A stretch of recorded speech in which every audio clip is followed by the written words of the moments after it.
tendo, né, colegas de outras entidades, né? Então a gente tem aqui a Nesp e a Anfip que estão representadas, né?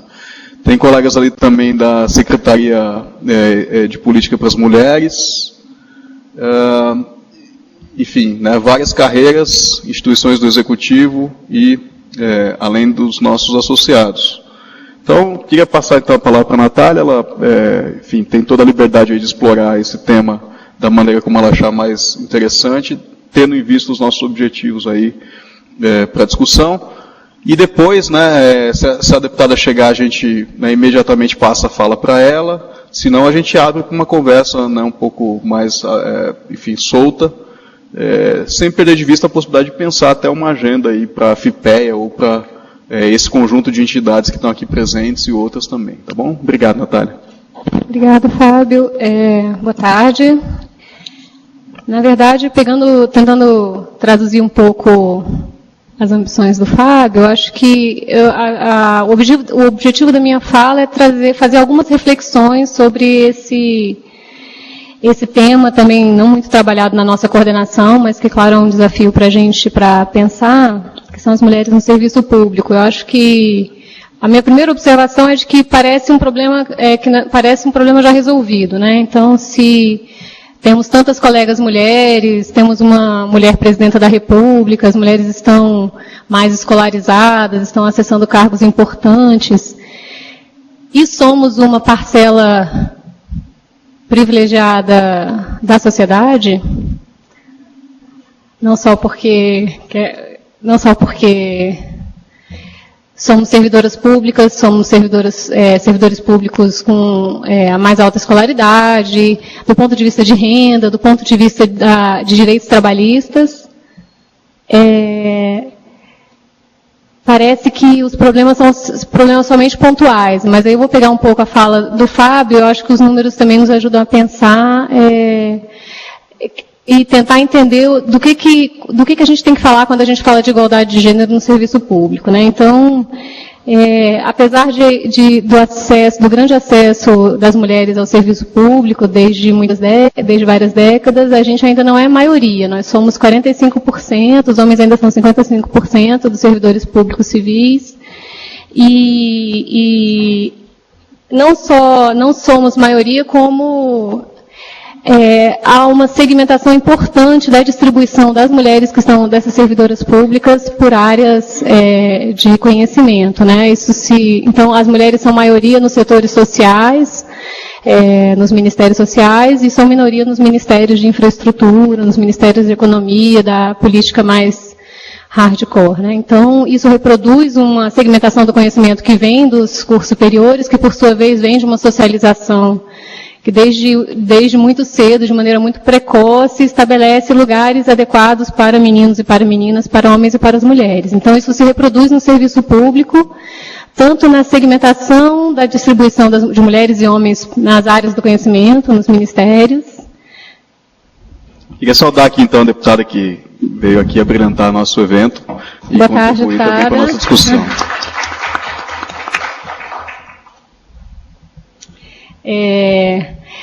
Isso se traduz na segmentação da distribuição de mulheres e homens pelos diferentes setores e também na dificuldade de acesso a cargos de poder no serviço público. Então, é uma realidade que a gente vê muito presente no setor privado, mas já tem estudo, inclusive, que compara a proporção de mulheres gerentes, proporção de mulheres em cargos de comando no setor privado seria, inclusive, superior à proporção de mulheres nos cargos mais elevados da administração pública federal. Eu acho que a maioria das pessoas que está aqui conhece esses números.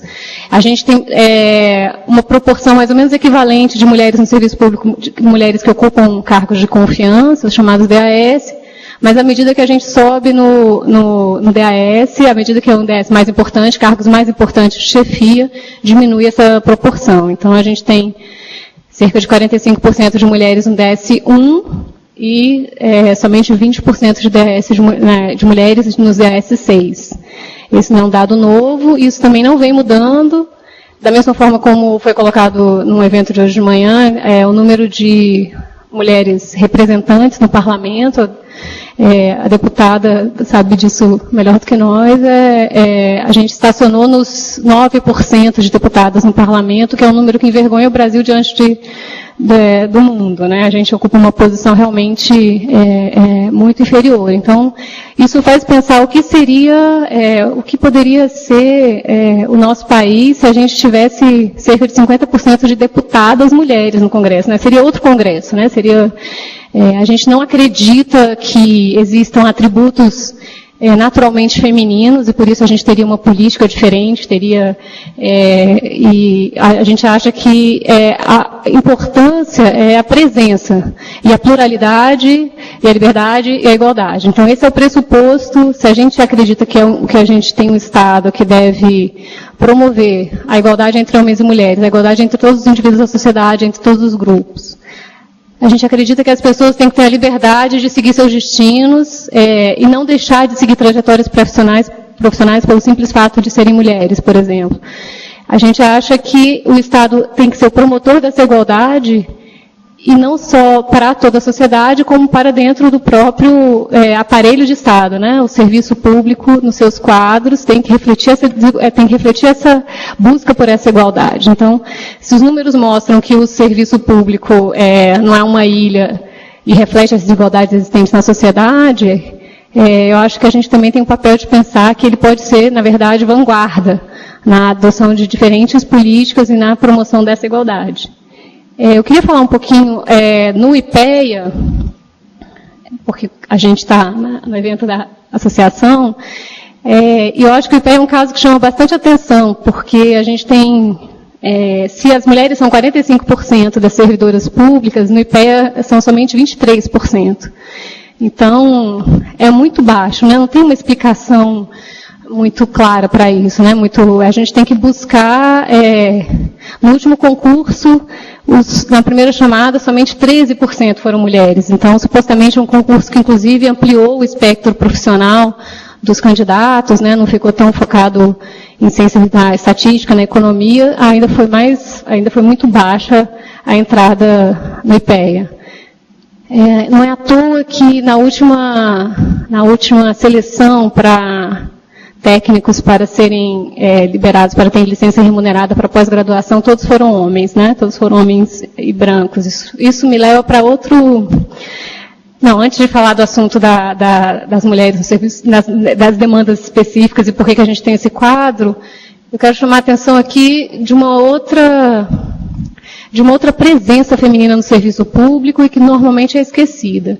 E que está aqui, está do nosso lado, que são os quadros terceirizados. Então, a gente tem essa questão em todos os órgãos do governo federal, é uma questão que grita aos nossos olhos cotidianamente, que está todo mundo que trabalha aqui na esplanada, e o que a gente tem são terceirizadas que não têm seus direitos, maioria mulheres, não têm seus direitos garantidos, direitos trabalhistas básicos, muitas mulheres negras. Então, se a gente tem 23% de técnicos de planejamento mulheres, a gente tem 100% de copeiras e 100% de secretárias. E que, além da fragilização da sua posição de terceirizada, sem direito, que pertence às camadas mais pobres da população, que tem que se deslocar de periferias distantes, está aqui na hora mais cedo, etc. e tal, que atinge os terceirizados e terceirizadas, as terceirizadas ainda são sujeitas às piores violências do ponto de vista de assédio sexual e assédio moral. Então, isso é uma fragilização adicional de pessoas que estão presentes no serviço público e que a gente não pode deixar de falar se a gente está falando de mulheres no serviço público. É uma pauta específica, uma pauta diferenciada e que, na minha opinião, não pode ser abandonada. Então, eu acho que a gente tem problemas no acesso. Então, o IPEA, por exemplo, é um caso a ser estudado. Se a gente tem um concurso público e podem entrar homens e mulheres, a gente tem mulheres mais escolarizadas que os homens, porque as barreiras de acesso ainda existem, né? Por que a gente tem tão poucas mulheres? Tem problemas no acesso a cargos de poder, como eu falei, que reflete também uma presença feminina no espaço público, que o acesso aos cargos de comando é barrado. Tem questão das desigualdades entre as próprias mulheres, então a gente não pode colocar no mesmo patamar as terceirizadas e as servidoras de nível superior, por exemplo, assédio sexual e moral, que é uma coisa muito específica do nosso tema, e essa distribuição por áreas, né? Se a gente acha que o serviço público pode ser vanguarda para enfrentar todas essas questões, eu acho que um dos pontos dessas possibilidades, dessa oportunidade, está na questão do trabalho de cuidado, né? Eu acho que a ideia, o conceito propagado pela Organização Internacional do Trabalho, de corresponsabilidade social pelos trabalhos de cuidado, é o que deve nortear aqui a nossa discussão. Então, se a gente fala... aí o pessoal da Anesp me ajudou muito na reflexão, que eu acho que tem uma série de demandas específicas de servidoras públicas que dizem respeito, sobretudo, à maternidade, ao trabalho reprodutivo, ao trabalho doméstico não remunerado, que sobrecarrega as mulheres, é fato, sobrecarrega e impede o avanço na carreira, impede a qualidade de vida, impede o bem-estar, atrapalha as mulheres no seu cotidiano, de maneira muito profunda. Mas a gente tem que sempre pensar, eu acho que isso não tem que ser uma demanda das mulheres. Então, tem um objetivo estratégico e tem um objetivo final aí. O objetivo final é de que todo esse trabalho seja compartilhado entre homens e mulheres. Então, quando a gente fala da possibilidade de uma flexibilização de jornada para mães, a gente tem que pensar que também tem que ter para pais de filhos pequenos. Então, o objetivo final é esse. Se hoje existe essa responsabilização feminina pelo cuidado, a gente tem um objetivo estratégico de garantir isso para as servidoras. Na verdade, qualquer tipo de benefício que seja instituído vai beneficiar, sobretudo, as mulheres hoje, mas a ideia é de que isso seja um assunto, a ideia de que a responsabilidade por crianças pequenas, por familiares, por idosos, por pessoas com deficiências, pessoas enfermas, não seja das mulheres, e não só das famílias. É uma responsabilidade social que deve ser compartilhada pelas famílias, pela sociedade e pelo Estado. Então, eu acho que se a gente fala em flexibilização de jornada, berçário, jornada reduzida até 2 anos de idade do filho, a gente também tem que pensar, tem a questão do cuidado das crianças, que é muito importante, mas também, cada vez mais, a gente vai ter uma sociedade que vai ter que cuidar dos seus idosos, então também tem que ser uma responsabilidade que hoje recai sobre as mulheres, mas tem que recair sobre os filhos e filhas, né, os filhos e filhas adultos. Então, todo o rol de demandas pró-maternidade, que eu acho que o Estado já foi vanguarda, adotando, por exemplo, a licença maternidade de 6 meses, tem que ser debatido, tem que ser reivindicado, e pode ser pauta mesmo de medidas legislativas, mas sempre com o horizonte de que são trabalhos que devem ser vistos como necessários para toda a sociedade.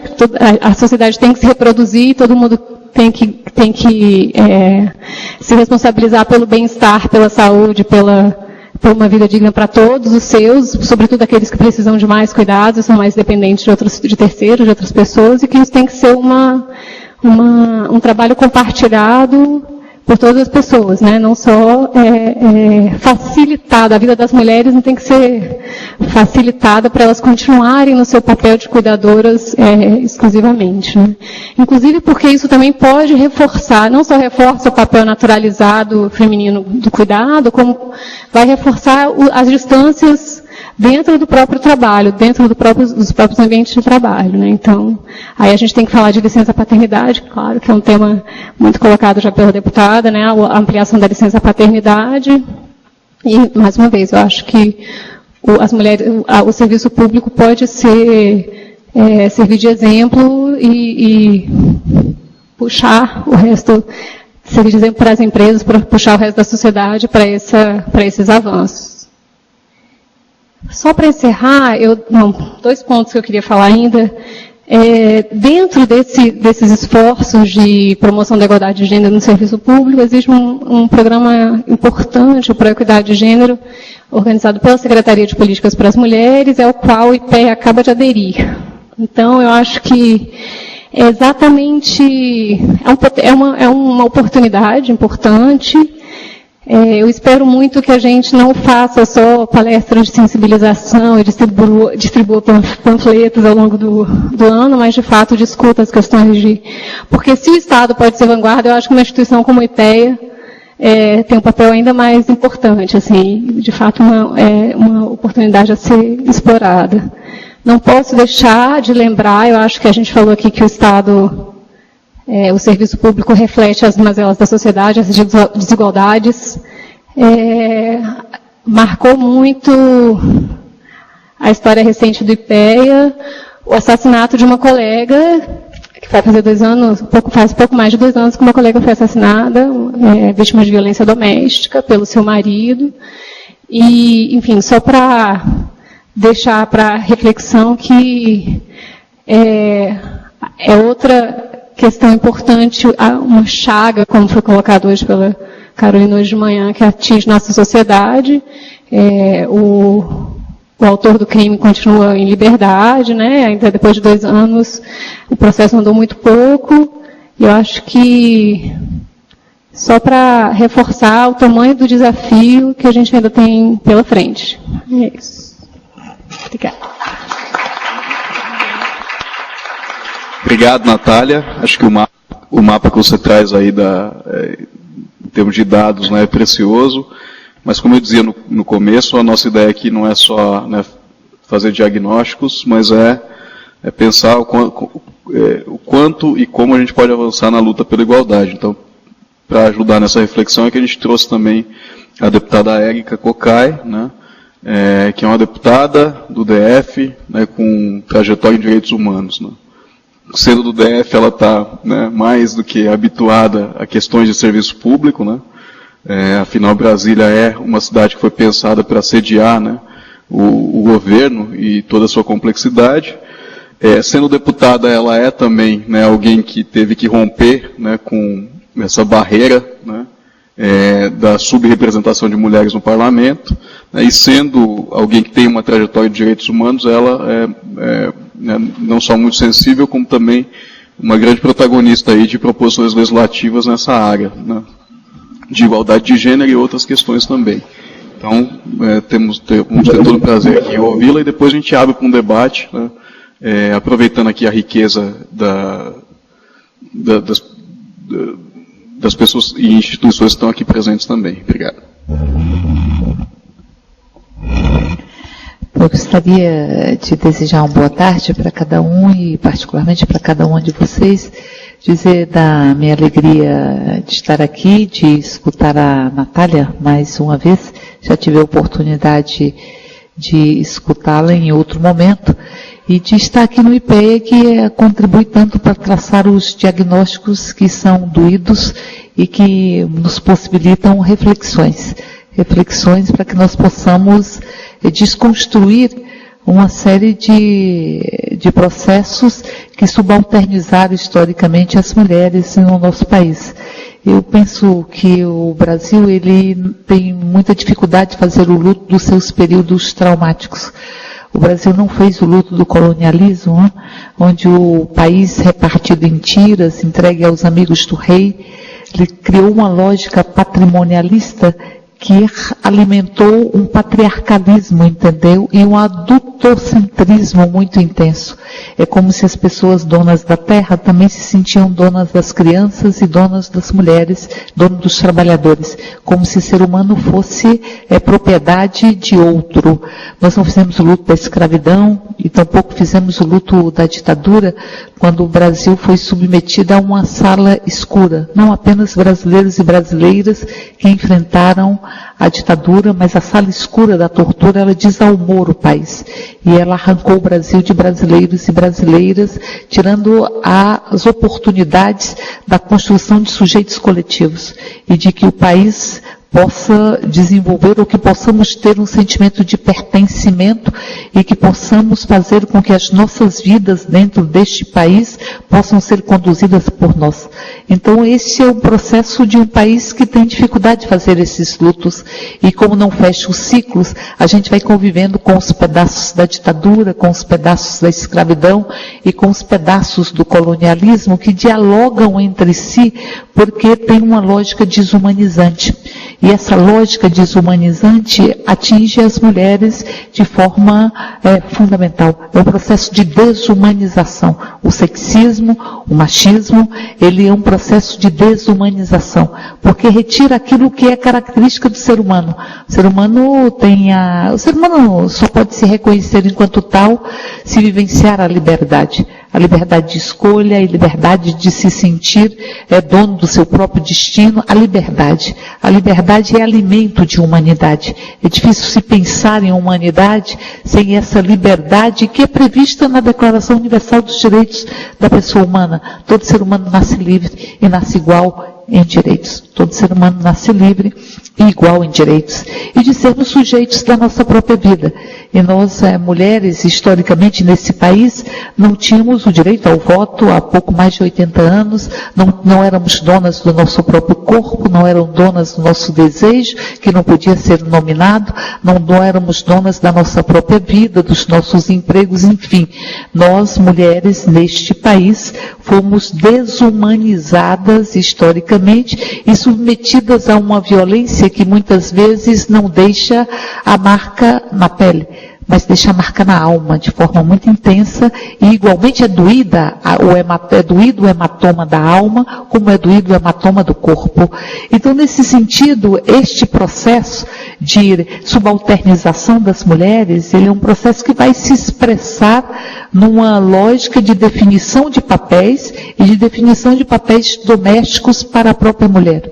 Nós temos uma participação de 8,7% de mulheres na Câmara Federal. Somos 45 de 513, 45. E parte das mulheres que compõem esse universo de 45 foram eleitas muito em função do seu sobrenome e da trajetória de homens, que as concederam a possibilidade de ocupar um espaço público. Somos 8,7%. É o antepenúltimo país das Américas em participação feminina. E nós temos uma participação que é menor do que em países onde as mulheres usam burcas. Portanto, temos burcas invisíveis, que precisam ser visibilizadas para serem desconstruídas, porque não temos um Congresso que nos representa na medida em que ele está muito distante do que é a composição da nossa própria sociedade. E temos na nossa sociedade a mulher adentrando o espaço público, mas com a exclusividade do espaço doméstico. As mulheres nunca saíram do espaço doméstico, continuam sendo as detentoras. Aqui em Brasília, dados que nós tínhamos indicam que por volta de mais de 60% das tarefas domésticas ainda são exclusividade das mulheres, embora as mulheres tenham a responsabilidade de sustento financeiro em mais de 30% dos lares da nossa cidade. É como se a sociedade dissesse, pode ocupar o teu espaço público, mas a sua casa não pode estar desarrumada, mas o seu filho não pode adoecer, mas você tem que estar disponível para o seu marido, independente da sua própria vontade. Eu diria que é como se houvesse ditaduras da perfeição. A perfeição a ser imposta para a função de mãe, para a função de amante, para a função de dona de casa, e isso faz com que as mulheres carreguem muita culpa. Muitas vezes as mulheres saem para trabalhar e deixam um menino pequeno que não tem noção de falta, chorando, e ela sai carregada de culpa para trabalhar e tem a vontade de largar tudo e de ficar cuidando do seu próprio menino. A própria violência doméstica, muitas mulheres se sentem culpadas porque são vítimas da violência doméstica, desse processo que é torturante. Eu fico pensando muitas vezes que quando a gente está na rua, ninguém sabe quem nós somos. Nós somos seres anônimos. É em casa que nós somos nós mesmos. É em casa. É em casa que nós temos nossas relações mais caras, mais atávicas, mais estruturantes, mais afetivas. E tem milhões de mulheres nesse país que não querem voltar para casa, que têm medo de voltar para casa, porque nunca sabem qual é o nível de violência que vai estar se construindo e se formatando. Nunca sabem qual vai ser a reação do outro. Uma violência que começa com uma invasão, um roubo de identidade, um roubo de subjetividade, como se as mulheres fossem sendo moldadas para se transformarem espelho do desejo do homem, e mudam seus comportamentos, e mudam sua forma de ser, e mudam seus relacionamentos, e muitas vezes quando olham para dentro de si, não tem mais ninguém. Não tem mais ninguém. E quando decidem recuperar a sua subjetividade, a sua identidade, a sua condição humana, recuperar a unidade entre corpo e alma, elas são vítimas do recrudescimento da própria violência, que sempre é crescente. Porque é o universo de invasão de território, território do corpo, território da alma, território do sentimento, território, invasão de território. E este processo de violência doméstica, ele é desestruturante e é absolutamente fundamental para a construção de uma sociedade que é pautada na violência. Eu queria dizer que a discussão de equidade de gênero, ela tem um caráter muito estruturante. Não tem mais espaço na história da humanidade, penso eu, para acontecer como aconteceu na Revolução Francesa, que nós avançamos na égide da liberdade, da fraternidade, da igualdade, e as nossas feministas foram decapitadas quando queriam colocar na pauta da Revolução as reivindicações de igualdade de direitos. Não tem mais espaço para isso. Ou a gente avança na construção de uma sociedade onde não haja dor em ser mulher, ou a gente não consegue avançar na construção de direitos humanos e de uma sociedade de paz. Nós temos uma sociedade que desumaniza, senão não teríamos quase 50 mil homicídios todos os anos. Se temos quase 50 mil homicídios, significa que antes da faca adentrar o corpo, ela é afiada. Ela é afiada. De antes de se atear fogo a uma pessoa em situação de rua, ela é desumanizada simbolicamente. Há uma desumanização simbólica que possibilita que nós tenhamos esses índices de violência. Por isso a equidade de gênero tinha que estar na centralidade da agenda de todo o Estado nas suas mais variadas expressões. E é esse Ministério de Políticas para as Mulheres que alguns querem acabar. Porque quando se fala em diminuir o número de ministérios, ninguém está falando do Ministério da Fazenda, ninguém está falando do Ministério da Indústria e do Comércio, está se falando do Ministério da Igualdade Racial, está se falando da Secretaria de Políticas para as Mulheres, da Secretaria de Direitos Humanos, do MDA, está se falando dos ministérios que buscam romper uma lógica desumanizante e fazer os lutos dos nossos períodos traumáticos. Por isso penso que tem que se ter uma centralidade e tem que se ter um recorte de gênero em todas as políticas públicas. Não dá mais para se pensar em política de educação sem que se aborde que há uma subalternização das mulheres e instrumentos de dominação que são muito intensos. As ditaduras da perfeição, e a ditadura da perfeição quando a mulher adentra espaços culturalmente ocupados por homens. É como se ela não pudesse errar. Se erra é porque não está no lugar correto, e se erra é porque é mulher. A gente percebe isso de forma muito clara no trânsito, né? No trânsito, quando tem uma barbeiragem, tem um homem no volante, não tem nenhum tipo de comentário. Mas quando é uma mulher no volante, tem mais ou menos assim, só podia ser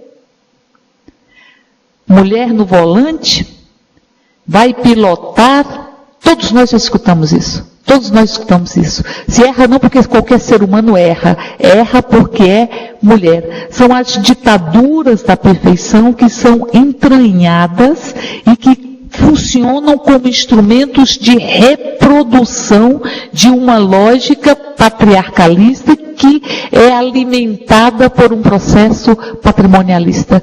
Então, portanto, é preciso romper com isso, para que nós possamos construir uma sociedade mergulhada na paz.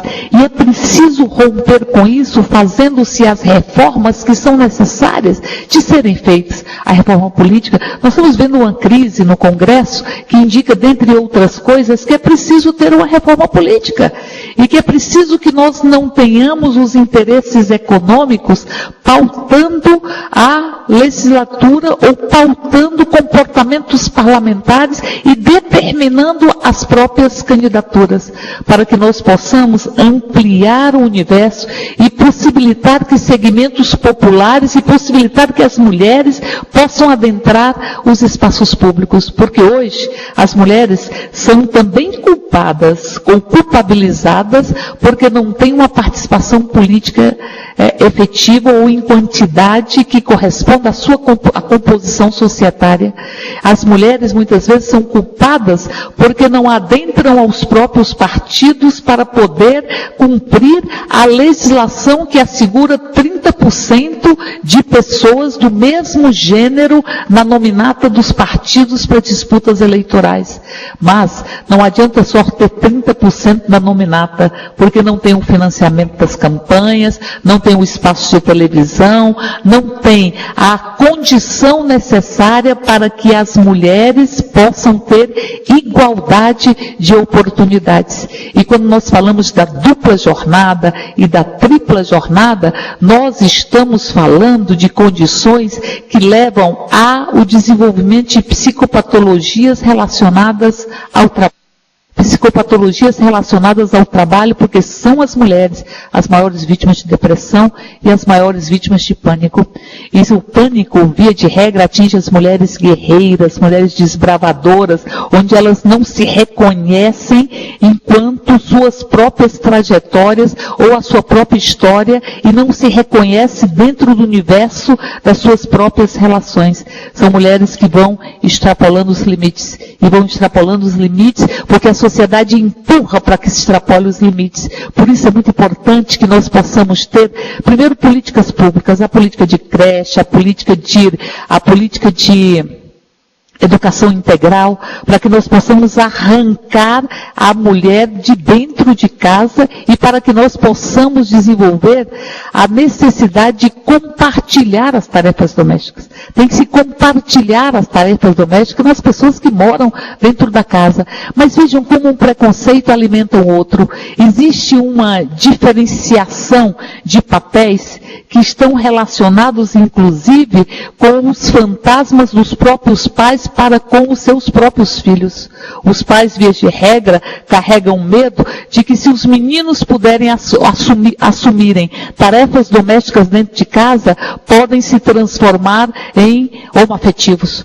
Como se isso fosse uma transformação e não fosse uma orientação, não fosse uma condição dada de percepção do outro a partir do desenvolvimento de uma fase da sexualidade. Um preconceito vai alimentando o outro e nós vamos tendo divisões de tarefas domésticas que consolidam papéis e que fazem com que nós tenhamos os espaços privados sob responsabilidade das mulheres e os espaços públicos sob responsabilidade dos próprios homens. E vamos criando, portanto, essa sociedade cindida e essa sociedade hierarquizada, uma sociedade que vai fazer com que nós tenhamos subalternização de parte dos seres humanos, portanto cria e rompe a noção fundamental de que a humanidade é uma só. Por isso são os desafios que estão postos para que nós possamos construir uma democratização de todos os espaços, para que nós possamos reconhecer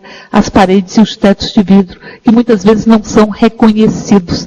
É como se as mulheres, ao não adentrarem ao universo de serem as primeiras gestoras das empresas, inclusive as empresas privadas, que pode ter o maior número de gestoras, mas os primeiros cargos de gestão ainda são majoritariamente ocupados por homens. Os primeiros cargos de gestão, eles não têm o mesmo nível de participação das mulheres. Vejam na educação. As mulheres são a maioria na educação básica, como professoras, na educação infantil, como professoras, no segmento de atividades, como professoras, e na medida que vai se elevando o nível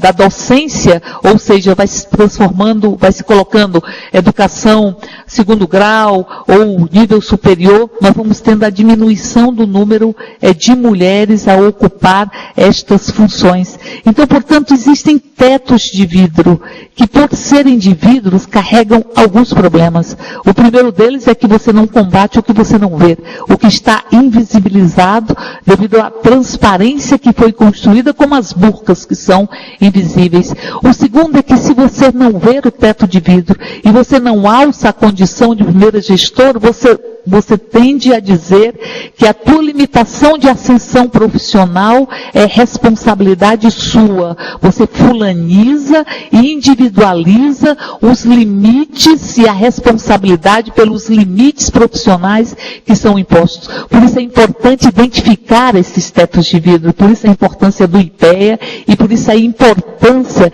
de nós reconhecermos as feridas da nossa própria cidadania. O Brasil não reconhece seus holocaustos, não reconhece os navios negreiros, não reconhece os hospícios desse país. Nós temos hospícios nesse país onde 60 mil pessoas foram mortas, como o Hospital Colônia em Barbacena. 60 mil pessoas foram mortas pessoas porque eram administrados sobre elas choques elétricos, inclusive por pessoas que não estavam capacitadas por isso e que vinham a falecer. Isso é um holocausto. O Brasil tem que reconhecer seus holocaustos. Esses hospícios que abrigavam mulheres, em sua grande parte, mulheres que, mães solteiras, mulheres que enfrentavam a lógica patriarcal, mulheres casadas com homens que tinham relações extraconjugais e que lotavam os trens e eram despejadas em hospícios deste país. Por isso digo que é preciso que a gente reconheça os nossos holocaustos, para que nós reconheçamos os nossos tetos e as nossas paredes de vidro, e para que nós possamos construir políticas públicas com recorte de gênero, a educação, a saúde, que eu fico pensando muitas vezes que não tem espaço de fala. As mulheres não têm espaço de fala, espaço para falar sobre a sua própria dor. Tem uma cidade do Distrito Federal que se fez uma pesquisa onde se descobriu que por volta de 75% das mulheres têm sofrimento psíquico. Sim, o peito apertado, a angústia, a insônia, que ela não sabe de onde vem, o aperto no peito, a insegurança com relação aos seus meninos, a violência doméstica, e essas mulheres sofrem calados, como as mulheres vítimas de violência, nessa relação torturante. Torturante porque é uma invasão, porque é desalmar, é arrancar corpo de alma, e torturante porque você nunca sabe qual é a intensidade e quando ela vai se expressar. Então, portanto, nós temos aqui no nosso país relações que são relações que tentam fazer com que as mulheres se culpabilizem e sem espaços para que elas possam falar do seu próprio sofrimento. Porque ao falar do seu sofrimento, nós vamos identificar as paredes e os tetos de vidro.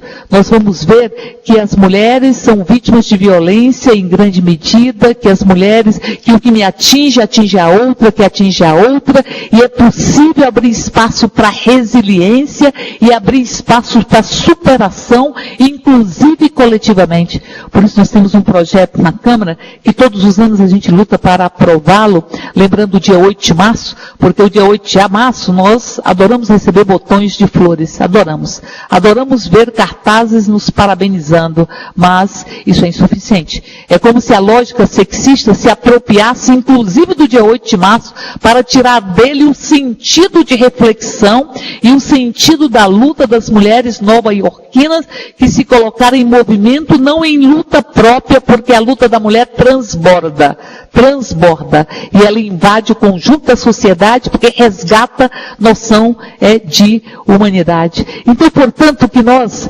possamos e que buscamos todos os dias 8 de março, no Congresso Nacional ou na Câmara Federal, aprovar uma pauta que diga respeito aos interesses e aos direitos das mulheres. Um deles é o projeto que assegura a equidade de gênero no mundo do trabalho. Inclusive assegurando a existência de creches e assegurando, para além disso, que nós construamos comitês como são as CIPAs, para que se possa discutir as relações de assédio que atingem basicamente as mulheres. São setores minorizados, não somos minoria. Nem somos minoria, nem negros são minorias nesse país. São segmentos minorizados. Setores minorizados são as maiores vítimas, seja do assédio moral e o assédio sexual, as maiores vítimas são as mulheres. Então que nós possamos ter comitês de prevenção desse nível de assédio e de discussão, para que nós possamos trazer para o universo da própria empresa, do mundo do trabalho, os espaços para discussão do que nos aflige, do nosso sofrimento, para que a gente resgate a nossa inteireza no mundo do trabalho. Muitas vezes eu fico pensando que os indígenas, quando saem para trabalhar, eles saem todo, saem inteiro.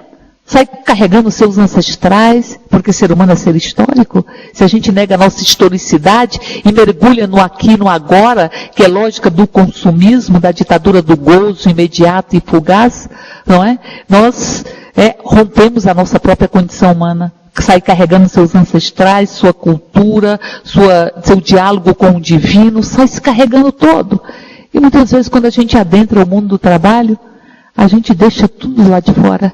A gente se despe da condição de pai, de mãe, se despe da condição de estudante, de pensador. E muitas vezes nós temos uma relação de duplo, que acontece muito no serviço público, de duplo vínculo, provocado por duplas mensagens. Se diz, seja criativo, mas te joga no automatismo e numa rotina que te cessa toda possibilidade de criatividade. Diz, seja líder, mas não te dá a condição de desenvolver esta liderança e esta prerrogativa de sermos sujeitos do nosso próprio espaço. Por isso, o ambiente do trabalho e esse projeto assegura que nós tenhamos os instrumentos para discuti-lo, para que nós possamos decifrá-los e para que nós possamos transformá-lo, como o ser humano é capaz de fazer. Como o ser humano é capaz de fazer. Nós temos a condição, e penso que somos os únicos seres, que tem a condição de ter consciência da nossa vida, pegar pelas mãos e transformá-la. Temos condições de dialogar com o que a gente não vê. É como se a gente fosse vidro cheio de cânfora, que tem os seus limites, mas que quando se abre fica ilimitado. Dialogamos com o sonho, com a transformação, com o futuro, dialogamos com Deus. O ser humano não consegue fazer isso. Somos os únicos seres que conseguimos isso. E é preciso resgatar essa condição para dentro do próprio universo do trabalho, para que nós possamos ter no trabalho uma realização humana. E que o trabalho seja muito mais do que o próprio emprego e que não nos provoque a felicidade. Acho que o trabalho, que é uma atividade humana também e coletiva, o trabalho tem que ser o lugar onde a gente se encontra, não é? E quando nós temos esse nível de subalternidade, de estigmas e sem os instrumentos construídos para superá-los, nós temos muitas vezes no trabalho o local onde a gente perde a nossa esperança, a nossa vontade, os nossos tendões, enfim, a nossa plenitude emocional. E é preciso que a gente resgate isso, porque o trabalho é estruturante. Como a discussão de equidade de gênero, que tem que adentrar o mundo do trabalho, o trabalho também é estruturante. A gente carrega as marcas do trabalho, para onde a gente vai? Para onde a gente vai? E muitas vezes a gente olha para a pessoa e a gente sabe dizer mais ou menos o que ela faz no seu mundo do trabalho. Qual é a sua profissão? Porque a gente vai carregando, a gente vai se moldando e a gente vai fazendo o que é uma das atividades mais permanentes da nossa vida. Eu penso que a gente casa, separa, a gente tem filhos, os filhos vão embora, e enquanto tudo isso a gente está trabalhando. E muitas vezes está trabalhando no mesmo espaço e no mesmo local. Por isso que Faulkner dizia que se inquietava com o fato de dia após dia, semana após semana, mês após mês, ano após ano, década após década, nós trabalhamos. Isso vai deixando as marcas na nossa forma de existência. Por isso nós queremos, na Câmara, aprovar um projeto que assegura equidade de direitos. Nessa discriminação que a gente consegue medir. Porque tem uma outra que a gente não consegue medir. Só consegue sentir. Mas consegue sentir. Consegue sentir. As ditaduras, a culpa, a gente consegue sentir. Agora, discriminações, outras que se consegue medir, que é preciso ser enfrentada e nós não conseguimos aprovar esse projeto. Tem uma outra PEC da deputada Luísa Erundina, que assegura que em todos os cargos de direção tenha a participação de todos os gêneros, e pelo menos uma participação do gênero mais subalternizado no mundo político, que são as mulheres. Isso significa assegurar a participação de mulheres na mesa diretora. Nós temos uma Câmara que deve ter uns 190 anos, por volta disso, e que somente durante 2 anos nós tivemos uma mulher ocupando um cargo de direção, deputada Rose Freitas, como vice-presidenta, primeira vice-presidenta da Câmara, durante 2 anos. E nunca mais tivemos nenhuma mulher na mesa diretora, na condição de titular. Nunca tivemos. Então veja, o que é isso? Que universo que é esse? E aí me lembra Michelle Bachelet quando fala que quando uma mulher entra na política, muda a mulher. Mas que quando muitas mulheres entram na política, ora bolas, muda é a política. E é por isso que é preciso democratizar os espaços de participação e de decisão e de poder. Neste sentido, a Secretaria de Políticas para as Mulheres lança a plataforma Mais Mulheres no Poder, que vai invadir não apenas os espaços de poder político partidário, de democracia representativa, mas todos os espaços que estabeleçam as condições e as relações de poder na nossa sociedade. São os desafios que estão postos, é a nossa luta diária, que um pouco nesse correr da vida, que, segundo Guimarães Rosa, às vezes embrulha tudo, e que hora estica, hora afrouxa e tal, enfim, hora esquenta, hora esfria, a gente vê muita coisa que não gostaria de ter visto. Muitas mulheres carregando e sem condições de intervenção de políticas públicas, perenizando as violências, sem condições de interromper a situação de violência, sem condições de ressignificar a sua vida, mas a gente também vê muita coragem das mulheres, muita coragem. Eu já vi mulheres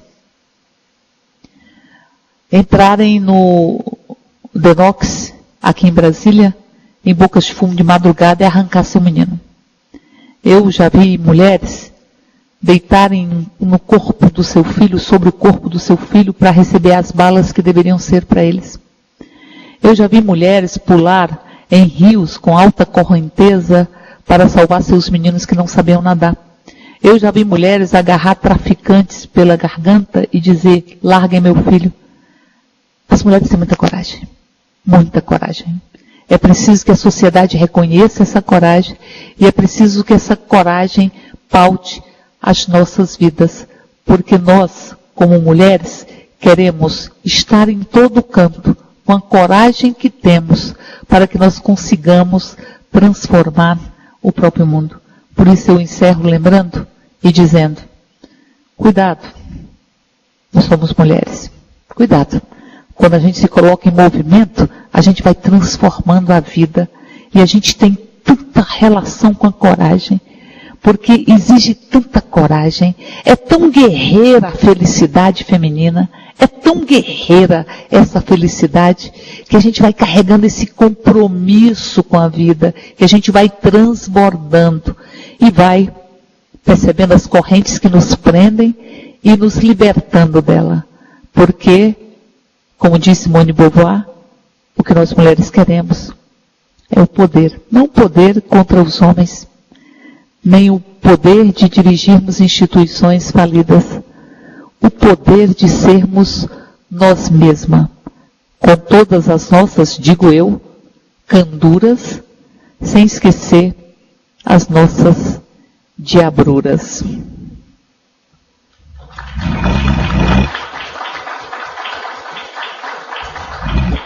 Obrigado, deputada. Acho que agora a gente passa a palavra, né, para quem quiser fazer alguma consideração. Lembrando que, mais uma vez, que como esse é um evento, né, de uma associação, um sindicato, enfim, são muitas as possibilidades que a gente pode explorar aqui. A gente não está simplesmente debatendo, né, teoricamente ou analisando um problema social, né? A gente também tem condições de pensar agendas e formas de intervenção.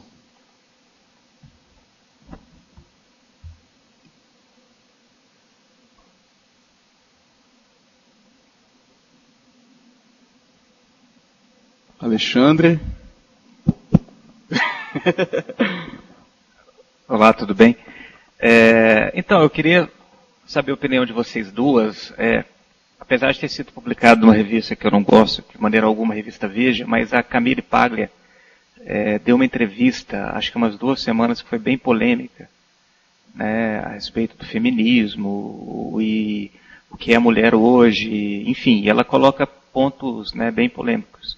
E como ela é uma pessoa bastante respeitada, né, na área, eu queria saber a opinião de vocês, se vocês leram a entrevista e se vocês têm algum comentário ao que ela colocou. Acho que não leram. Então. Pode sintetizar, se quiser. Se quer não, se eu for tentar resumir o que ela falou, acho que eu corro um grande risco. Você passa para a gente a entrevista, a gente lê, aí depois a gente diz o que é que a gente acha. Então.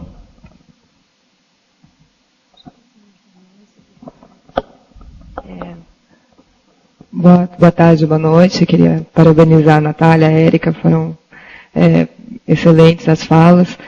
E, bom, eu sou Camila Firmino, faço parte do colegiado diretivo da Associação de Desenvolvimento de Políticas Sociais. Uma carreira recente do governo federal, que são das e dos analistas de políticas sociais. E, na verdade, eu queria trazer também um dado da nossa carreira e uma reflexão, de dizer que a gente, na nossa carreira, nós somos 65% de mulheres. Em geral, a formação da carreira, em geral, está voltada para as áreas de humanas. Então, eu acho que faz um link com o que a Natália colocou, da segmentação das áreas de conhecimento, enfim. E uma das questões que a gente vem enfrentando agora tem a ver com, lógico, uma questão corporativa de interesse da carreira, que é a regulamentação da gratificação, que é, enfim, a questão da valorização salarial. E o interessante que a gente vê que é uma carreira irmã, que é a carreira de analista de infraestrutura, que foi criada dentro do mesmo paradigma de governo, né, de projeto de governo, que é desenvolvimento social, desenvolvimento econômico com inclusão social. É uma carreira irmã, próxima, só que essa carreira que majoritariamente é ocupada por pessoas das áreas de exatas, ganham o dobro da nossa carreira e já tem muito mais conquistas e avanços num período muito pequeno de tempo. A gente ainda nem conseguiu a gratificação que é a GEDAPES ser regulamentada, então a gente está ganhando 80% só dessa regulamentação. A gente está pedindo mesa de negociação no Ministério do Planejamento há muito tempo, a deputada, inclusive, tem acompanhado essa pauta também e sabe. Então, é mais no sentido de trazer essa reflexão, como que ainda mesmo dentro do próprio governo federal a gente enfrenta, lógico que esse link que eu estou fazendo, ele não é tão direto assim, mas tem sim, existe sim uma conexão, também não consigo ver uma outra explicação para isso acontecer. No sentido de reflexão, mas e fora isso, eu acho que a gente tem que pensar mesmo na questão de creche, de condição de escolas em período integral. Isso, de fato, é algo que tem uma interferência direta, né, na vida, enfim, profissional, né, da gente. A gente sabe que a gente não tem, aqui no público do GDF mesmo, a gente não tem creche de qualidade, a gente não tem creche suficiente, a gente não tem escolas em período integral. Então, acho que isso é uma pauta aí para as nossas associações também encamparem, porque a gente também não quer que tipo de poder que a gente quer. A gente quer chegar a gente quer estar em todos os espaços, mas a gente não quer também reproduzir o poder patriarcal, a gente não quer chegar nos espaços de poder para oprimir outras mulheres, a gente não quer, eu acho importante a gente trazer essa reflexão também. A gente quer, mas justamente a gente tem que pensar nas terceirizadas, a gente tem que pensar na categoria das domésticas, né, porque infelizmente a gente vê aí vê mulheres chegando nesses cargos de poder e sendo tão opressoras, né, com outras mulheres ou com outros homens, quanto o poder patriarcal que deixou, o que tem deixado as mulheres numa condição de submissão. Renato, Mariana. Depois eu provocaria alguém do IPEA. Bom, você é do IPEA. Eu sou do IPEA. Boa tarde a todos e a todas. Renato Balbim, do IPEA. Fazer um pedido de comentário e de informação também sobre um tema que eu acredito que seja um pouco polêmico, que é uma forma muito intensa, muito forte, muito opressora, de violência basicamente feminina no universo masculino. Representada aí, por exemplo, no reconhecimento do judiciário pela lei de alienação parental. Basicamente, a alienação parental ela é cometida da mulher mãe sobre o homem. É só puxar no universo das decisões judiciais, normalmente o homem entra sendo vítima dessa violência, uma violência absurda, porque como a senhora deputada colocou, é a questão do seu menino, né? Eu gosto muito da expressão assim de referenciar a criança, os meninos, né? Eu prefiro chamar guri, guria.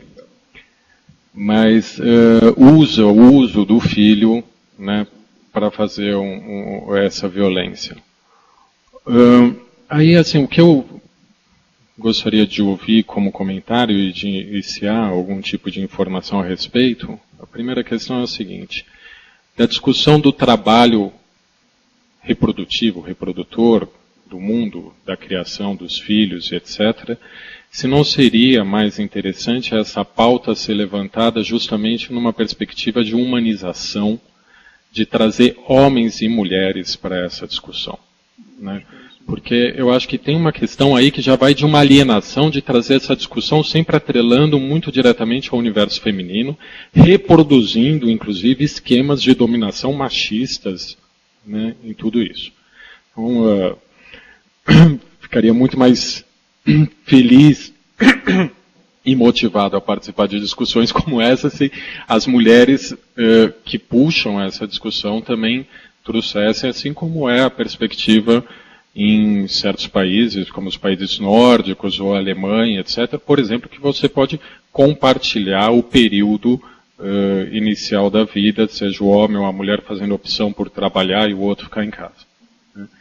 E essa questão aí, se tem alguma notícia do judiciário de algum tipo de avanço, numa perspectiva que ainda que exista a lei de alienação parental, né, ela vem sendo pouquíssimo aplicada e é muito comum você ver, inclusive nas próprios acórdons e etc., posicionamentos de juízes que acatam até o pedido do processo de alienação, mas sempre com algum tipo de senão ou porém, como se aquilo pudesse ser uma forma de o homem estar entrando numa violência com a mulher.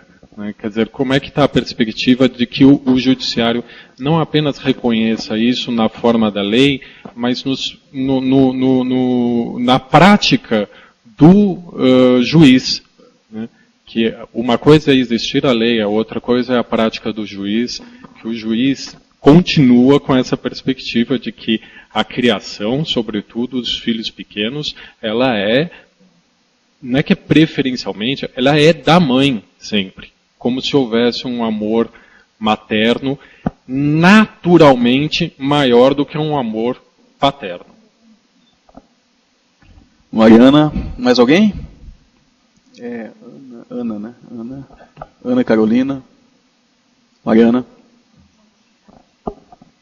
Olá, meu nome é Mariana Carvalho, eu sou gestora no Ministério da Justiça. Eu concordo, eu acho que a gente vem avançando nessa questão de que a pauta da criação, né, ela precisa ser mais compartilhada com o pai e sair da esfera da questão da mulher, como se fosse uma agenda única exclusivamente da mulher. E eu gostaria muito que isso avançasse de fato. Mas o que a gente vê hoje, acho que a Carol agora usou uma expressão assim, que consegue resumir tudo, é a maternofobia no mundo do trabalho. Né? Se você vê que a mulher está grávida, que a mulher tem mais filhos, by the way, eu tenho 3 filhos. Então, assim, eu tenho conhecimento de causa muito, muito grande por conta da minha experiência de maternidade e profissional de 11 anos de serviço público. Então, a gente tem 2 cenários muito característicos quando a gente tem a questão da maternidade no mundo do trabalho e especificamente no serviço público. A primeira delas é que você começa a não avançar nos cargos de chefia.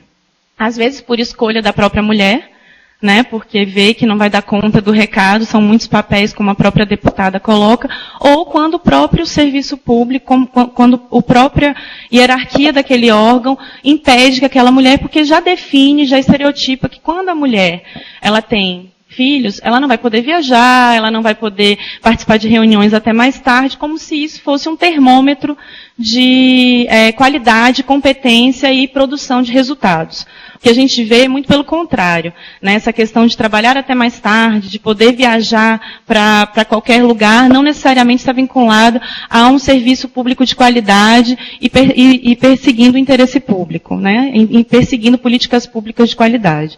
O outro lado é quando tem esse característico, é quando o órgão ele quer como assim dizer? Vamos dizer, ela tem filhos, né? Mas eu vou fingir que ela não tem.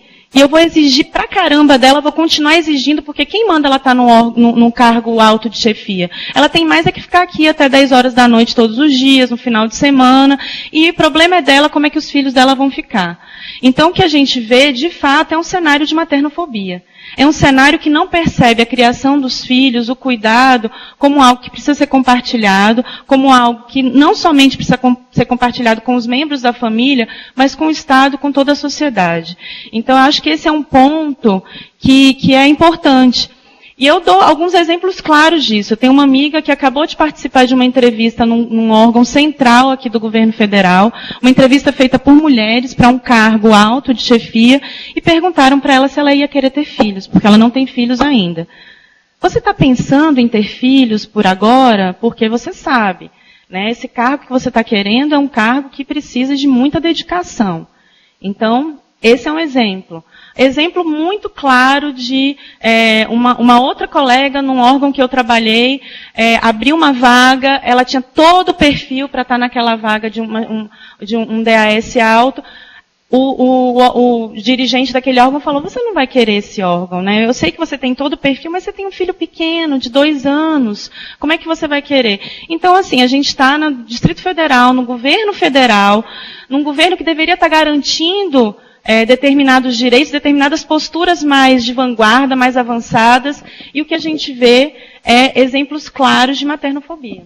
Então, não há como, e eu gostaria muito que a gente chegasse no momento que essa discussão da criação de filhos fosse uma pauta geral. Eu espero que os homens que estão aqui também abracem cada vez mais essa causa. Né, mas ela ainda está muito nas nossas costas, né, deputada, muito na nossa culpa e no nosso coração.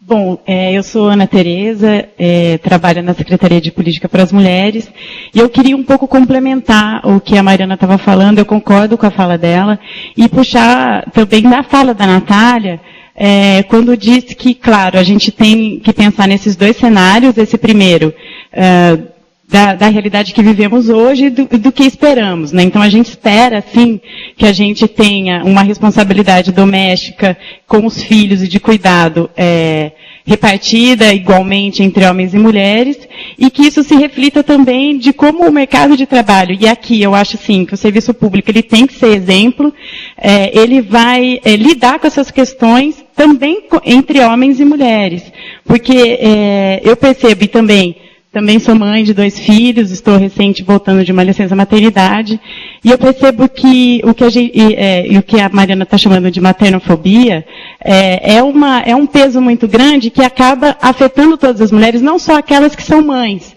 mas existe essa ideia, né, de que as mulheres, elas, por um período, elas vão estar produzindo menos, a gente não pode contar com elas, enfim, e isso acaba ficando no imaginário até no momento da contratação e no momento de se buscar crescer nas carreiras.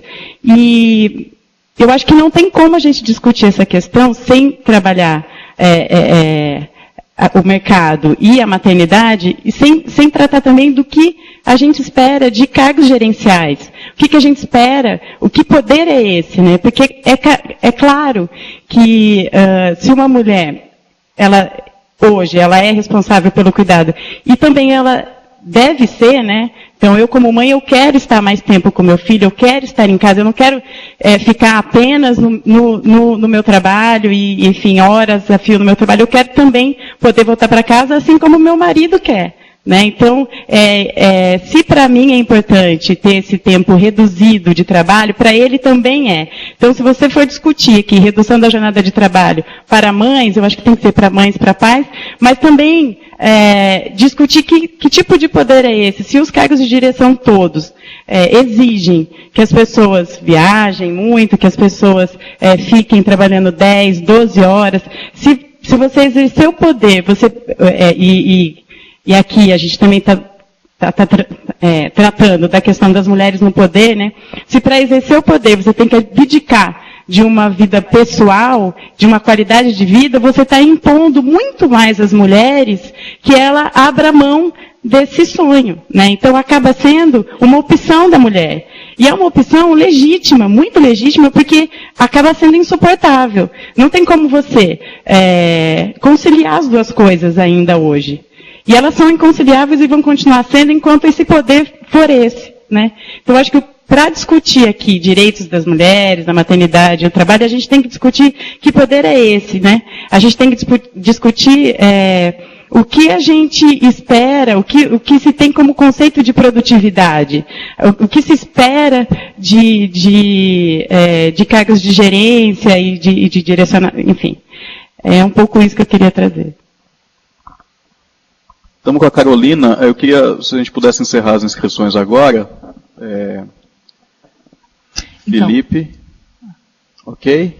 E aí a gente volta aqui para as falas das nossas, orientadoras aqui nesse debate. Legal.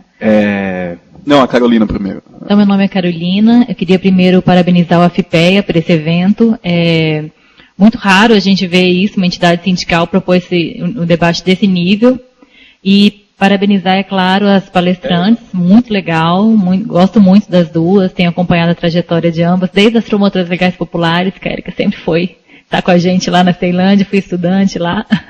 Hoje sou gestora também na Secretaria de Política para as Mulheres. E continuando um pouco o debate trazido aqui pelas colegas, eu queria colocar mais um elemento aí. Então foi falado da mulher, foi falado do homem, que também quer, mas e a criança? Né? Porque eu, antes de ser mãe, sou mãe de uma criança de 1 ano e 4 meses, eu também compartilhava dessa leitura. Então a gente tem que construir mais creches, vamos construir mais creches para as mulheres de todas as classes sociais. E aí eu virei mãe.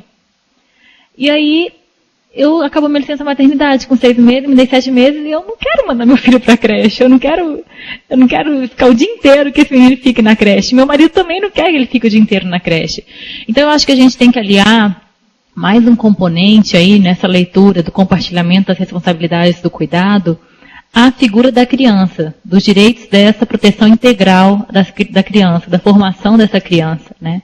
E aí eu compartilho com essa leitura de redução da carga horária para todo mundo, né? É o direito, como o Pepe Mujica disse, da felicidade, o direito de ter tempo livre para viver. É isso, é que a gente tem que buscar mesmo nas nossas reivindicações.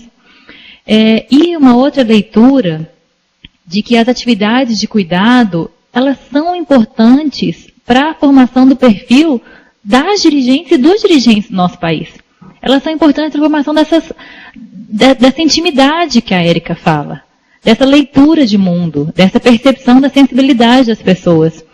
Eu imagino que uma pessoa distante, porque na verdade todos somos cuidadores, todos somos cuidados, né? Necessitamos de cuidados em algum momento da nossa vida. E acredito que todos deveríamos ser também cuidadores, porque isso faz parte da atividade constitutiva do ser humano.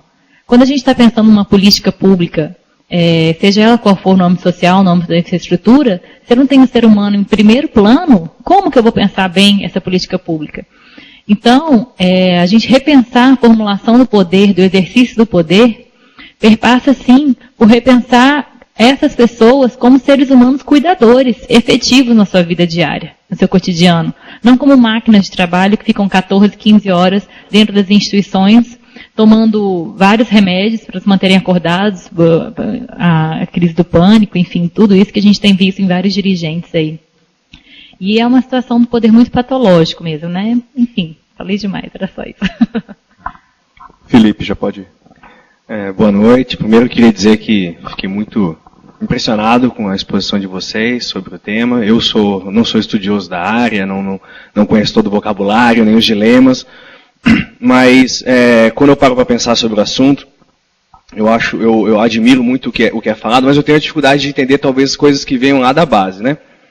E aí a minha pergunta vai com relação a isso, na ousadia de jornalista que eu sou, de poder perguntar mesmo sem pudor e sem medo de fazer uma pergunta que pode ser até considerada boba. Mas até que ponto que eu posso sair por aí repetindo que as mulheres e os homens são totalmente iguais? Porque quando ela coloca que não existe uma naturalidade, a Natália, não existe nada que seja, nenhum atributo que seja naturalmente feminino, né? Isso dentro do que a gente vê no mundo é um pouco chocante, assim. O que a gente sabe é que existem, sim, coisas que são de meninas, coisas que são de meninos. Né? Que não é tanto quanto dizem, mas também não existe uma igualdade plena entre um e o outro. Que haveria alguma diferença. Eu queria saber até que ponto que é isso, que não é, o que os especialistas falam sobre esse assunto. Porque o que a página Mariana da Veja trouxe há 2 semanas é justamente uma feminista dizendo que a sociedade acabou tentando fazer das mulheres homens e dos homens mulheres, nessa luta por direitos iguais. E aí acabou que nenhum consegue ser exatamente um bom homem e a mulher também não consegue mais ser uma boa mulher. Existiria um papel a esses dois que ainda não está sendo encontrado. A gente estaria num momento de mudança histórica, de desconstruir tudo que foi feito até o início do século passado e que a gente não encontrou ainda, na verdade, qual é o que seria natural para os dois lados, entendeu? Então acho que ficou claro, né? A minha dúvida é bem lá no início de toda essa polêmica. Até que ponto os homens são diferentes, até que ponto eles são iguais, e de repente no que eles são diferentes e iguais? Acho que já passo aqui, quer falar primeiro a Natália, depois a deputada, depois eu faço um encerramento tentando encaminhar alguma coisa, tá bom? Eu queria fazer uns comentários, eu acho que eu passei muito rapidamente por alguns pontos, até fiquei meio chateada, pensando, poxa, eu tinha que ter dado mais ênfase a algumas coisas, aí as falas brilhantes aí das meninas complementaram, eu queria falar um pouco da fala do Renato também.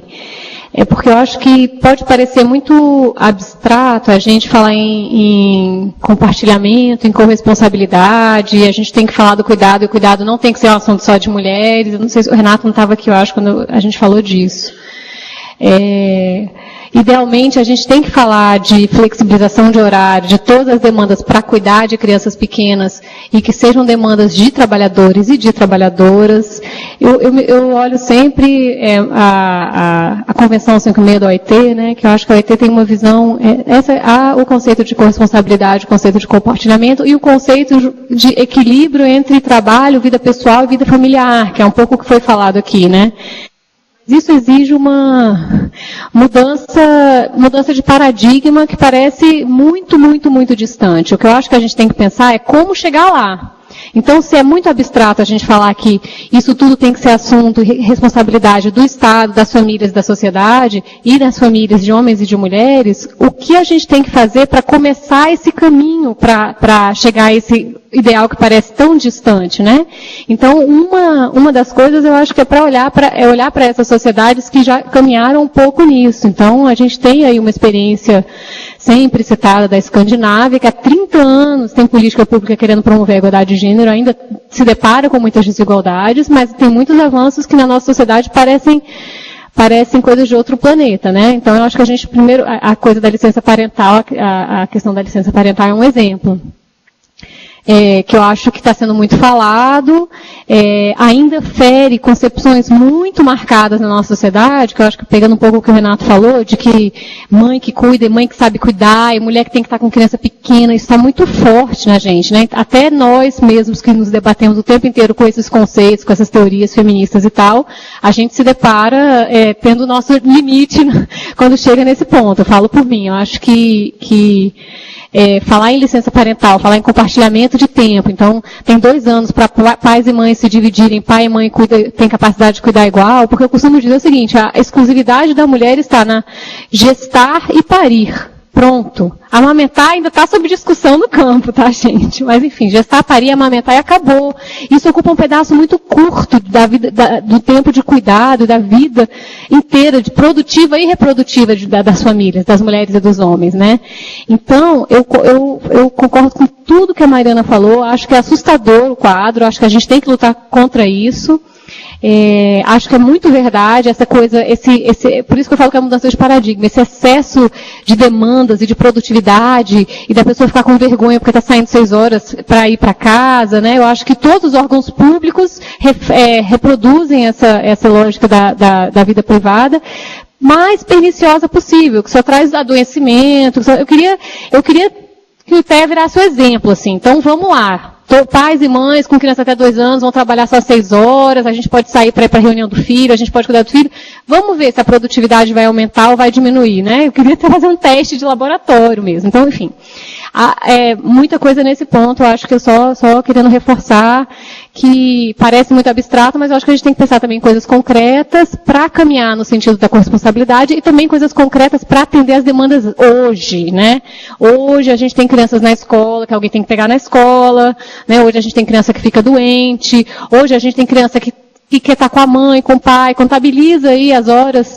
E aí, se a gente pensa nas terceirizadas, nas mulheres que têm menos condições ainda, por isso que foi legal ter falado das domésticas, porque aí é isso, né? Dentro dessa responsabilização feminina pelos cuidados, a gente cria uma cadeia de precarização dessas mulheres, excesso de trabalho, terceirização dos cuidados, e aí adoecimento, perda de qualidade de vida dessas crianças, dessas mulheres, que vai chegando a parte mais prejudicada da cadeia, né, são essas mulheres que não tem nem com quem deixar a criança, que ficam 20 horas, sei lá, 18 horas por dia fora de casa, né, para conseguir trabalhar, enfim. Mas eu acho que é importante, também pegando a fala do Renato, eu não tenho conhecimento de avanço no judiciário no sentido da alienação parental, que eu acho que o judiciário consegue avançar um pouquinho nessa concepção da parentalidade, né? Teve um caso que foi repercutido aí pela mídia de um policial federal que teve a mulher morreu no parto do filho, e ele conseguiu uma licença integral. A justiça garantiu a licença de 6 meses para ele cuidar do filho. É um caso extremo, trágico e tal, mas o judiciário está dizendo que um pai tem direito de cuidar de uma criança por 6 meses, enfim, tem a mesma licença da mãe. Está certo que é na ausência da mãe, enfim, mas eu acho que é um caso a ser registrado. E eu acho, mais uma vez, para falar dessa coisa do papel do pai e da mãe, eu acho que o que é mais importante a gente pensar é que essa cultura patriarcal, machista, sexista, que coloca essa responsabilidade do cuidado das mulheres, repercute sobre todos, homens e mulheres, do ponto de vista positivo e negativo, do ponto de vista negativo, sobretudo. Então, a gente vê muitas mulheres desacreditando da capacidade dos homens de cuidarem dos filhos, então aí que a gente cai na coisa da alienação parental. Então, tem muita coisa, quando a gente fala a licença paternidade tem que ser expandida, tem muita mulher que fala, para quê? Para o pai lá ficar bebendo, assistindo futebol? Eu não quero, não. Deus me livre, não me dentro de casa, deixa eu cuidar do meu filho. Tem a coisa do poder da mãe dentro de casa, que também a gente tem que falar, apesar de ser controverso. E tem, o que eu acho é que todos esses valores, essas convenções de gênero, estão presentes nas cabeças de homens e de mulheres igualmente, e prejudicam todos. Não igualmente, mas prejudicam homens e mulheres. Então, o pai que quer ser ativo, que quer ser presente na vida do filho, e que também é prejudicado no trabalho, não vai conseguir, ou também não vai subir na carreira como os outros que não estão nem aí, que estão alheios, entendeu? Então, não só prejudica homens e mulheres, não só está presente nas cabeças e mentes, na nossa cultura, para as mulheres e para os homens, como é um prejuízo para toda a sociedade. Não são só as mulheres que estão sendo prejudicadas, apesar do prejuízo ser diferente pela sobrecarga, pela curva, mas os homens também estão sendo prejudicados, e as crianças estão sendo muito prejudicadas, porque estão sem as mães e estão sem os pais, mais ainda, né? Então, que não é um trabalho, que não é um fardo, esse trabalho de cuidar das crianças, que também é fonte de muita satisfação, muita realização na vida, os homens estão sendo muito privados disso, seja por os que querem, que não conseguem, e aqueles que nem sequer chegam a conseguir querer, né? Digamos assim.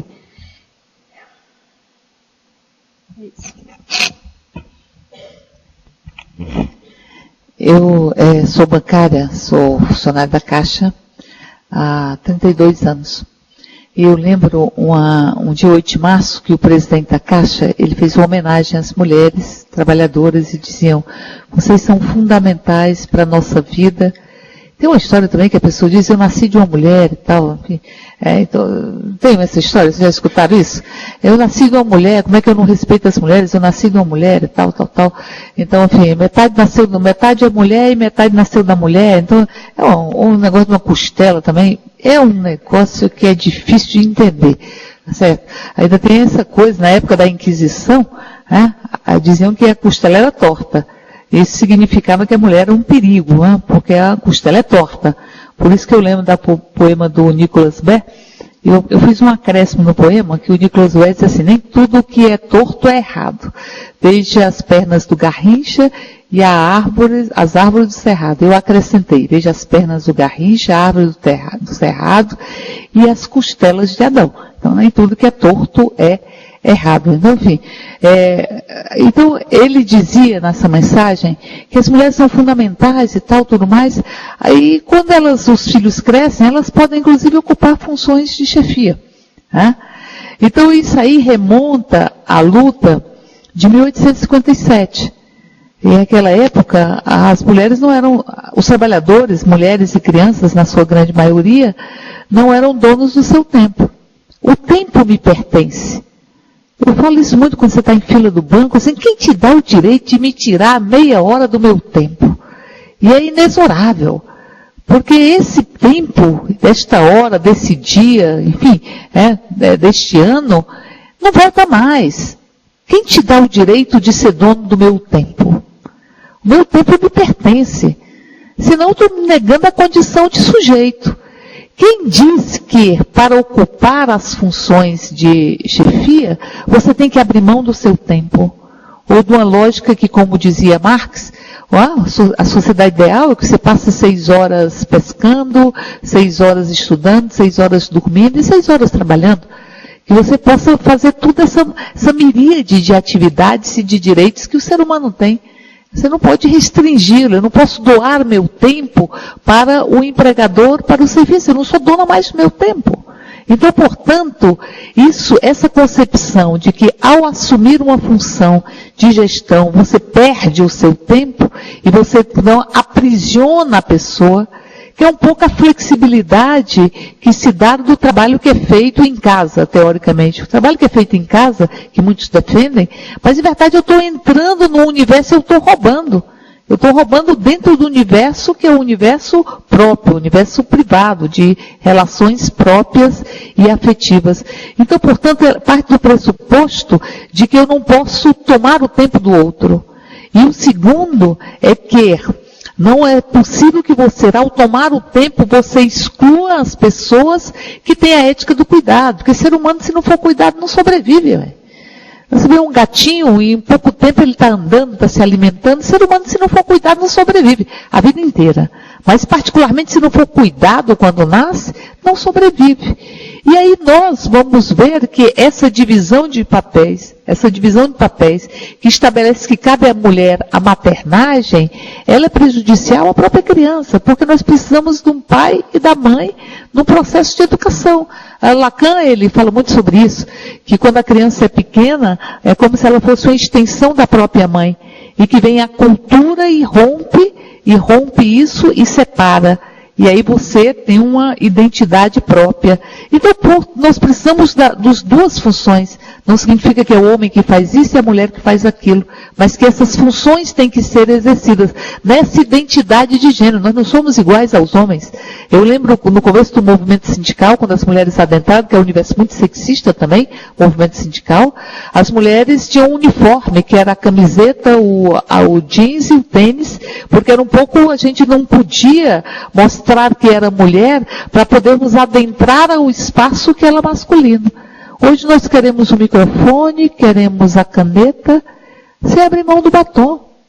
Nós queremos a nossa identidade de gênero que parte e pressupõe uma vida que tem ambivalências, não é?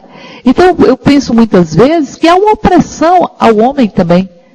Os homens não passam a mão no cabelo de outros homens, não acariciam outros homens, não têm liberdade de sair de mãos dadas, não deitam no colo de outros homens e choram, não falam das suas fragilidades.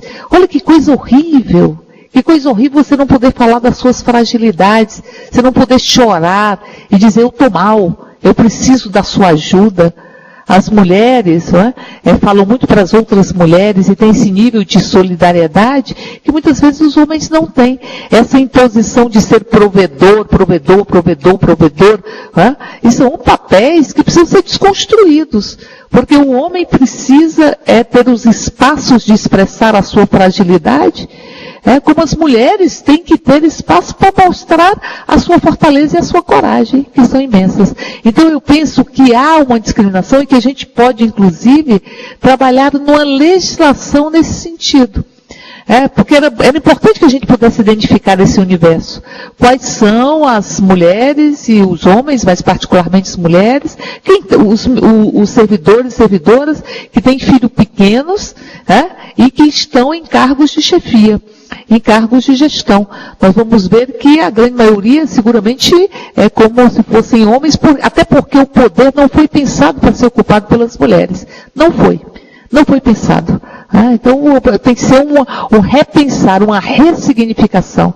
Olha, veja, dizem as constituintes que na época da constituinte, no plenário da Câmara, não tinha banheiro feminino. É como se assim, ali não é espaço de mulher, para que nós vamos pensar no banheiro feminino, não é? Hoje, por exemplo, a mesa diretora da Câmara não tem acessibilidade. Um cadeirante, uma cadeirante não chega à mesa diretora se não for carregado, porque não foi pensado para as pessoas cadeirantes ou com deficiência. Da mesma forma que na Câmara não tinha previsão de licença maternidade. As mulheres, para sair de licença maternidade, saíam de licença médica, como se a maternidade fosse uma doença. Porque não foi pensado o universo como universo feminino, ou para o universo a ser ocupado por mulheres. E as mulheres têm a sua distribuição do poder. Muitas vezes as mulheres desempoderadas publicamente têm um grande poder doméstico. O poder de abalar e de estabelecer o humor do conjunto da família. Ter o controle sobre a família. São compensações de poder que se estabelecem. Inclusive a lógica de Medeia. Tem muita gente que faz política como Medeia também. A lógica de Medeia, que assassinou os filhos, a tragédia grega, para punir o ex-marido. Quando a gente discutia a pensão alimentícia, que tinha uma proposta para o não pagador de pensão, ou a não pagadora, a maioria é mulher, que sofresse até prisão domiciliar. Muitos diziam, é uma vingança da mulher. Não é uma vingança da mulher, não é? Não era essa lógica de vingança, mas quando a gente assegurou que o regime, que a prisão fosse cumprida separadamente dos outros presos, ao não pagador ou à não pagadora, mas a maioria são homens, ao não pagador de pensão, as pessoas diziam, mas por que você vai permitir isso? Porque não é vingança. Não é vingança, é apenas um mecanismo para que se pague a pensão alimentícia, porque existem 10% de meninos e meninas que nascem na nossa sociedade, no nosso país, que não têm o nome do pai. Porque tem uma lógica do homem se sentir no direito de ser ou não pai dos seus próprios filhos. É óbvio que esse processo, ele consolidou uma lógica de que cabem às mulheres a educação. E aí você tem essa concepção traduzida no poder judiciário que vai refletir a construção hegemônica da própria sociedade e da cultura social. E é preciso que seja rompido, porque o menino e a menina precisam do pai e da mãe. E precisam de estar se sentindo acolhido e cuidado nesta ética do cuidado. E o ser humano é ambivalente e ele tem força e tem fragilidade, porque nós somos seres faltantes, né? A gente só se sente pleno quando se sente pertencente a algo maior do que nós mesmos. Por isso eu digo que existe um desafio grande. e que, fundamentalmente, é o direito da criança que tem que ser assegurado. Nós fizemos um projeto para ampliar a licença maternidade, que é importante para as mulheres, para compartilhar os cuidados quando o menino acaba de chegar, mas também é um direito fundamentalmente do menino e da menina, da criança. É o direito da criança. Tem uma empresa, que é o Correio, que a licença, o auxílio creche, é só para as mulheres. Isso é um absurdo. Além de ser muito mais econômico para o Correio, porque tem poucas mulheres, né? Mas assim, é um absurdo. Porque quer dizer que você tem um menino, uma menina, uma criança, que não é o direito dela. E que o homem não tem que ter responsabilidade no cuidado com os filhos. Só a mulher. Se a mulher tem um filho pequeno, ela tem o direito ao auxílio creche. O outro não tem o direito ao auxílio creche. São desconstruções que precisam ser feitas para que a gente tenha uma sociedade mais harmoniosa e possamos saudar as diferenças. Não só respeitar, porque nós não queremos que tolerância. Tolerância sem respeito é hipocrisia. Nós queremos respeito e queremos que a diferença seja saudada, porque nós somos seres diversos. A humanidade sendo uma só, é composta por várias formas de amar, várias formas de ser, várias culturas, todas reafirmam esta humanidade. Por isso nós não queremos ser, repito, iguais aos homens. Nós queremos ser mulheres e lutamos por equidade de gênero e não igualdade de gênero. Equidade de gênero e igualdade de direitos. Porque o gênero não pode determinar os espaços e os direitos que a pessoa tem. Porque nós fazemos parte, digamos, de um mesmo gênero humano. Então, portanto, acho que nós precisamos reconstruir essa significação e é preciso, eu penso né? Porque a gente possa identificar esse universo dos gestores, dos que ocupa cargos de gestão e que é pai e mãe de menino pequeno, de menina pequena, e a partir daí a gente reconstruir uma volta do tempo. O meu tempo me pertence. Eu não quero doá-lo para quem quer que seja. Eu quero me organizar nas diversas funções humanas e não ser oprimida no desenvolvimento delas. Por isso, o IPE pode fazer essa pesquisa para que a gente possa, a partir daí, construir uma legislação. E só para fechar, a gente aprovou uma audiência para os análises de desenvolvimento social, porque realmente tem esse recorte que precisa ser desconstruído. Nós queremos homens mais cuidadores, nós queremos espaços mais compartilhados e nós queremos que a discriminação seja desconstruída porque ela vai puxar outra discriminação. Não tem nenhuma discriminação e nenhuma violação de direitos que ela fique ensimesmada. Ela vai puxar outra violação de direitos. Nós temos uma feminização da pobreza, a feminização da AIDS, e que são processos que têm que ser enfrentados. E essa feminização, essa pobreza, a feminização da pobreza, ela invade o espaço doméstico também. Veja, quando você vai numa casa e tem o frango do final de semana, quem é que fica com a melhor parte? A melhor parte, em geral, é dada para o homem, e depois essa repartição interna, ela também é uma participação de subalternização das mulheres. Depois para os filhos homens, essa é a lógica que tem que ser desconstruída, que a gente precisa primeiro identificá-la. Porque a gente, de tão naturalizada a discriminação, ela foi entranhada e passa a ser parte do nosso próprio cotidiano. Verificar ou identificar a subalternização para desconstruí-las. Acho que é uma função que cabe a cada um de nós, e a cada uma principalmente, porque o Paulo Freire diz com razão, penso eu, que a função de se libertar da opressão, ela cabe fundamentalmente aos oprimidos, não é?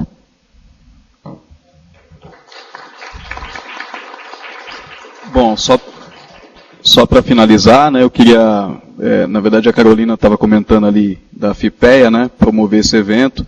Eu me lembro que quando eu comecei a estudar ciências sociais, o Boaventura de Souza Santos estava escrevendo aquela coletânea, né, para novos manifestos, né. E aí ele tinha aquele livro, Trabalhar o Mundo, né? E ele começava ali discutindo os desafios do movimento dos trabalhadores frente à globalização, à erosão de uma série de formas de organização das relações de produção que estavam em curso antes dos anos 90, que é exatamente o momento em que ele escreve, né? E aí ele diz que o sindicalismo só poderia sobreviver a partir dali se ele se conectasse com outras lutas por libertação, se não fosse simplesmente uma questão de reivindicar melhores condições de trabalho e melhores salários, né? E então, à frente do sindicato, a gente procura fazer um pouco isso, né? Conectar a nossa luta aqui por melhorias salariais e melhorias também da condição da nossa própria instituição, né? Com outras lutas aí de direitos humanos e questões que sejam... E possibilidade de compreensão da nossa própria sociedade. Então, nós fizemos aqui há pouco tempo, aliás, acho que a FIPEA foi uma das poucas instituições aí no Brasil, né, que fez além da TV Cultura, lá em São Paulo, que fez aquela roda viva com o pessoal dos protestos, né, a gente fez aqui um evento com todos aqueles movimentos que estavam lá em junho para entender um pouco, né, o que eles estavam colocando em pauta, né, e qual o papel dos trabalhadores do setor público e de cada um de nós como cidadão e cidadã, né, frente a isso. Então, a gente quer ter aí uma série de eventos com agendas dessa natureza, né. Queria agradecer, então, a Natália e a deputada Érica, né, pela imensa contribuição que elas nos deram aqui para pensar o futuro dessa agenda, né, dentro do serviço público, dentro do movimento associativo. Agradecer as pessoas que vieram aqui, de novo, né, do IPEA, mas também de várias carreiras do setor público, né, e dizer que a gente pode sair daqui com, né, um certo compromisso de tentar levar isso aqui adiante, né. Vocês assinaram ali uma lista de presença, a gente pode pegar esses nomes depois, tentar fazer algum tipo de contato, de repente montar, né, alguma outra reunião mais técnica, alguma oficina, alguma coisa assim, para tentar, eventualmente, tirar alguma agenda, né, que possa ser aproveitada pelo IPEA, né. A gente não tem aqui no Brasil a prática de fazer política pública com base em evidências, né. Tem países que fazem experimentos, né, que eles pegam uma instituição e falam assim, olha, vamos lá, o IPEA vai poder, né, liberar as pessoas que tiverem filhos para fazer meio período. E vamos medir a produtividade antes e depois e vamos ver qual o comportamento. Aqui no Brasil, se um gestor fizer isso, vai ser preso, né, porque vão dizer que está contrariando a Lei 8.112. Né. Então, a gente, às vezes, tem algumas limitações, mas às vezes dá para a gente fazer algumas coisas em termos de outros estudos ou de experimentos, né, no IPEA, mas também em conjunto com essas carreiras, que a gente está junto lá no Fonacat, a gente está junto com o pessoal da Anesp nas reuniões do ciclo de gestão, né? A gente pode eventualmente pensar uma plataforma também mais conjunta, que pode abastecer aí mandatos, né, comprometidos com essa questão no Congresso Nacional. Então agradeço e fica essa sinalização aí de que a gente pode ir muito além, né, de mais esse debate aqui. Obrigado.